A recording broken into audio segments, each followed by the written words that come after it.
السلام عليكم ورحمة الله تعالى وبركاته. أعزائي المشاهدين، لا تنسوا الصلاة والسلام على نبينا محمد صلى الله عليه وسلم.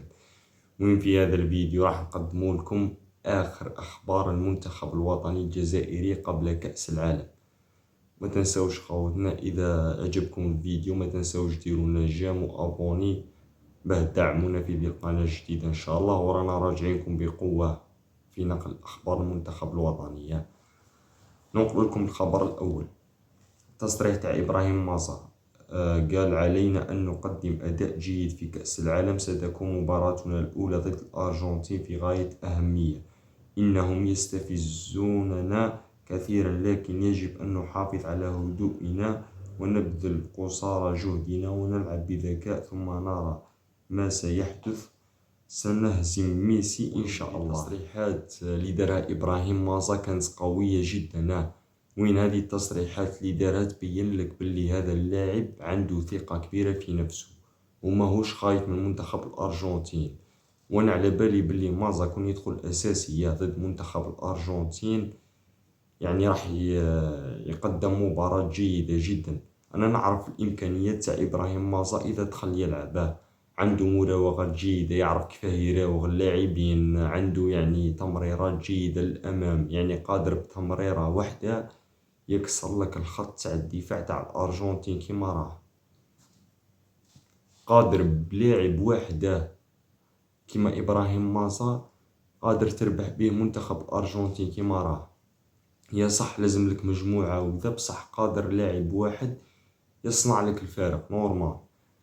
وإبراهيم مازا يعني لاعب جيد صراحة، ومن أفضل الخطوط تاع الوسط اللي مروا على المنتخب الوطني الجزائري. وإن شاء الله مربوحة ضد منتخب الأرجنتين، يعني مش حاجة مستحيلة يعني نربح منتخب الأرجنتين. والله كيما ربحنا منتخب هولندا قادرين نربحو منتخب الأرجنتين. منتخب الأرجنتين يعني عنده طريقة تاع اللعب نفس تاع منتخب هولندا، يعني يلعبوا اللعب المباشر ويعتمدوا على الكونتر اتاك، ما عندهمش استحواذ بزاف في الكرة. ولازم اللاعبين تاوعنا يكونوا مركزين جيدا في هذه المباراة ويديروا اللي عليهم في الملعب، يعني يديروا المستحيل باه غير نربحوا. ولازم بيتكوفيتش يدخل بلي جوال اللي يكونوا اقوياء بدنيا ويقدروا يلعبوا 90 دقيقة كاملة، يعني كما شفتوا امريكا فيها حرارة جد عالية من الاخر. قليل اللي يقدر يلعب 90 دقيقة كاملة غير اللي يكون عنده بنية جسدية قوية.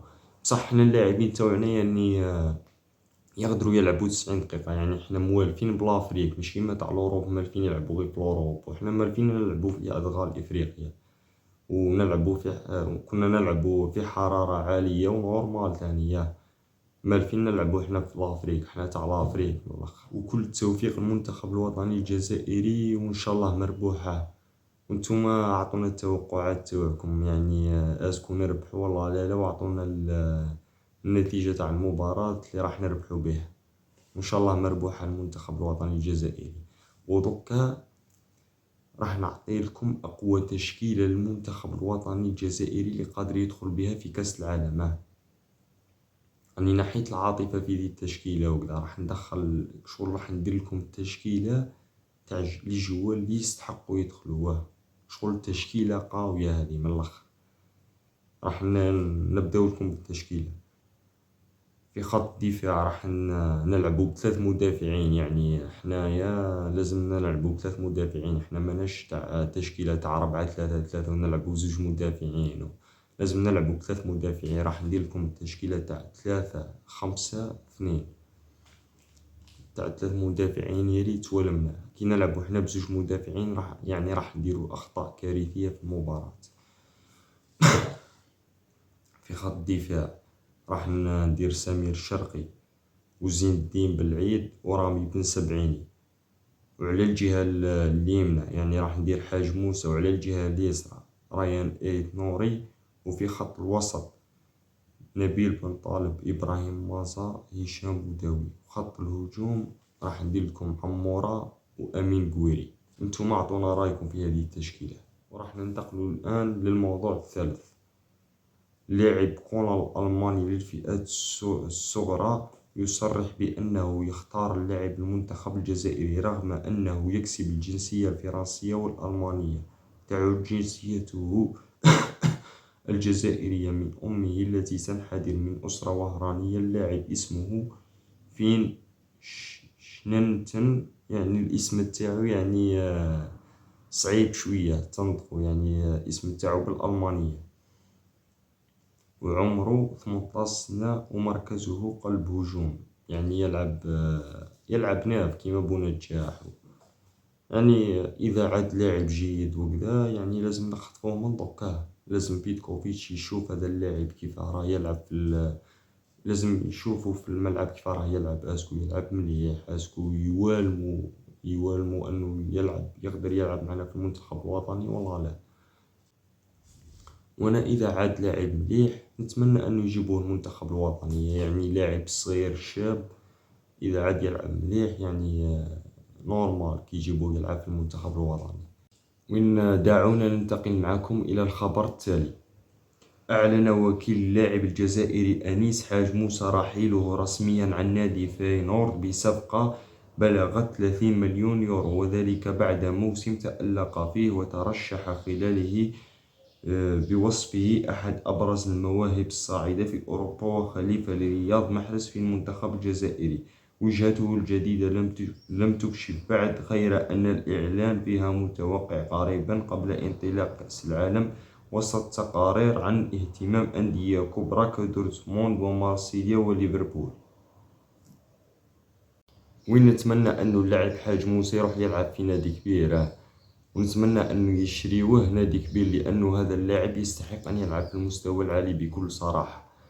يعني عنده مراوغة جيدة، يعرف كيف يراوغ اللاعبين، يعرف كيف يسجل أهداف، عنده اللمسة الأخيرة ثاني، ميراطيش بزاف أمام المرمى. وهذا اللاعب راه مازال صغير حاج موسى، على ما أعتقد عمره وقيله 22 سنة ولا 23 سنة، يعني مازلنا نحتاجوه في المنتخب الوطني، مازال عنده هذيك اللياقة البدنية والقدرة باه يلعب معنا في المنتخب الوطني الجزائري. وراني نشوف فيه باللي هو اللي راح يكون خليفة رياض محرز، هو اللي يكون يلعب بلاصة رياض محرز في المباراة الجاية. وكل التوفيق لهذا اللاعب إن شاء الله. معكم الخبر التالي. مدرب منتخب بوليفيا قال قبل مواجهة الجزائر في وقت الحالي لا نعلم حتى ما إذا كان سيسمح لنا بتصوير المباراة من أجل أرشيفنا. هذا قرار الجزائر وليس قرارنا، ونحن نحترمه في النهاية، وهو المنتخب الذي سيشارك في كأس العالم. وأكد هذا المدرب للكاس أن الاتحاد الجزائري لكرة القدم هو من رفض بث المباراة، كما لن يسمح للمنتخب بوليفي تصويرها، وذلك في إطار حرص الجزائر على إبقاء آخر تفاصيل تحضيراتها لكأس العالم بسرية. وتصريحات فلاديمير بيتكوفيتش قال إنه شرف كبير أن نكون هنا في كأس العالم. أعتقد أننا استحققنا أخيرا هذا الإنجاز، وبعد 12 عام طويلة من الانتظار وجودنا هنا في الولايات المتحدة الأمريكية يعد شرفا كبيرا، لذلك يجب أن نقوم بالأمور بشكل صحيح وأن نكون في مستوى هذا القميص.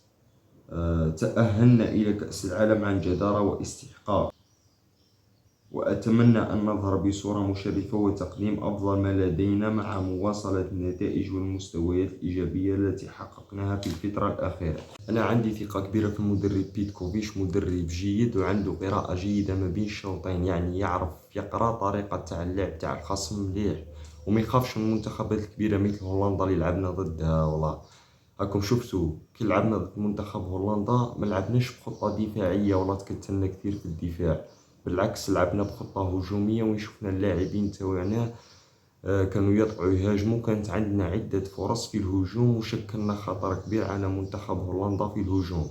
كي نلعبوا ضد المنتخبات القوية مثل الأرجنتين وكذا لازم ما نقعدوش 90 دقيقة وحنا ندافعوا، يعني إذا قعدنا 90 دقيقة وحنا في الدفاع راح نسهلوا المهمة على المنتخب الأرجنتيني، وما تكونش عندنا فرص كثيرة في الهجوم، وماناش راح نهدوا منتخب الأرجنتين في الهجوم.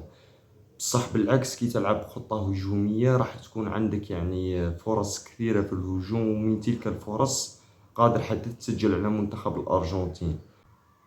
وانا نشوف الدفاع تاع الارجنتين ماهوش هذاك الدفاع المرعب ولا قوي بزاف، ولا الدفاع تاع الارجنتين دفاع متوسط يعني بكل صراحة، وتقدر تمر عليه بكل سهولة ثاني.